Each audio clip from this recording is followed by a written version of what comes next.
उधर तो 250 रुपए किलो तक पहुंच गया है टमाटर। उधर तो उसका वहाँ का टमाटर नहीं है, पेशावर से वो उधर जाते हैं, पंजाब, कराची उधर।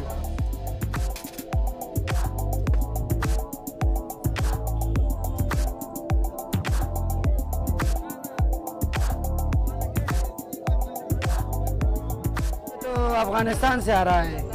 पहले 70-80 टेलर आते थे, आजकल 20 टेलर आते हैं, वो सब पंजाब जाते हैं। पाकिस्तान का टमाटर सिर्फ स्वाद का टमाटर निकल गए, अव्वल नंबर 2 नंबर में नहीं है, उसमें सारे सब्ज आते हैं, लाल नहीं आते हैं। अच्छा टमाटर काबुल में का टमाटर इधर बहुत महंगाई में बेचते हैं। उधर डीसी आते हैं जो चांद दूसरे 2 नंबर टमाटर बेचता है, उसका रेट देता है नफनामे में सब 120-140।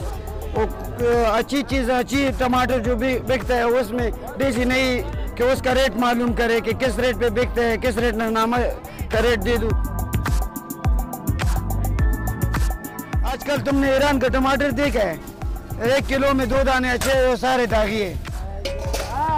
तो बाजार में अब तो चक्कर लगा ले तो आपको पता लगता है। ईरान का 2 नंबर माल, खराब माल इधर बेचता है आड़ती लोग।